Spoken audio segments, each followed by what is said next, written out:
vérité, si l'on doit parler de Dieu, on doit le faire avec le vécu. Cette règle est par ailleurs valable pour tous les thèmes. C'est seulement quand on a vécu les choses que l'on peut captiver quand on parle à leur sujet. J'ai toujours voulu, pour ma part, enseigner du vécu, même si on n'y parvient pas tout le temps, surtout quand il s'agit de parler de spiritualité ou de Dieu. Mais ce dont il faut être convaincu, c'est que celui qui parle de Dieu par le vécu n'est pas comparable à celui qui parle de lui de manière purement rationnelle et distante.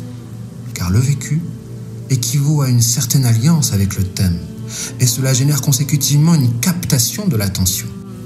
Quoique le discours, même vécu, quand il est exprimé de manière sociopathique, et ce quand l'interlocuteur n'est utilisé que comme un moyen pour parler avec soi-même, eh bien ce discours-là, il génère quant à lui de la répulsion de l'attention, voire de la somnolence, et ce quand on n'a pas envie de vexer celui qui s'exprime de cette manière.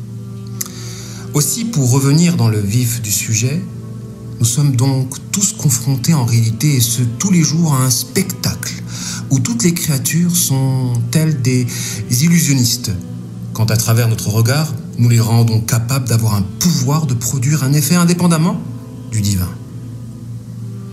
On parle de cécité quand on observe les choses de manière focale.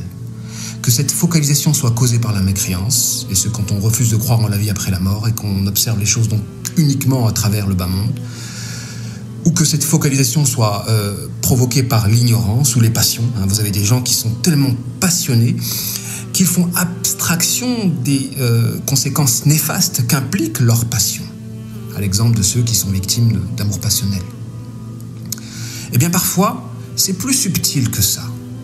Je me souviens, durant l'adolescence, avoir de la répugnance pour l'huile d'olive. Je ne pouvais même pas manger un plat, quel qu'il soit, dont la base était l'huile d'olive. Et avec le temps, j'ai fini par apprécier ce mets délicieux. Alors quand aujourd'hui je me pose la question de savoir pourquoi avant je n'appréciais pas et pourquoi aujourd'hui j'apprécie, j'en arrive à la conclusion que c'était mon conditionnement. À savoir le fait que dans ma tête, j'avais rendu l'huile d'olive exécrable, ce qui m'interdisait toutes les opportunités de briser cette barrière entre moi et cette substance savoureuse. En fait, je ne me donnais pas les moyens d'aller découvrir la saveur de l'huile d'olive, car je me contentais de l'idée que je me faisais de cette huile. Et j'ai eu tort. Vous pensez que je parle de l'huile d'olive aujourd'hui sans raison ? Eh bien, non. Je ne suis pas de nature, généralement, à discourir sans profondeur. Enlevez l'huile d'olive et mettez à la place une relation, Dieu ou la religion. Pour conclure, que ce sont essentiellement nos conditionnements qui nous empêchent d'aller vers ce qui pourrait nous épanouir. Ainsi, si libération il doit y avoir, celle-ci doit se concentrer sur la libération du mental avant tout. Et ce moyennant la lutte contre tous ceux qui voudraient justement alimenter, nourrir et renforcer nos conditionnements.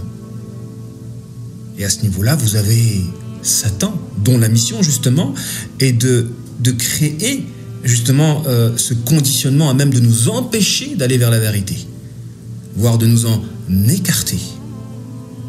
Mais vous n'avez pas que le Satan intérieur, vous avez aussi le Satan extérieur, à savoir les médias, qui contribuent effectivement à construire des murs entre les gens, en développant justement le racisme, la xénophobie,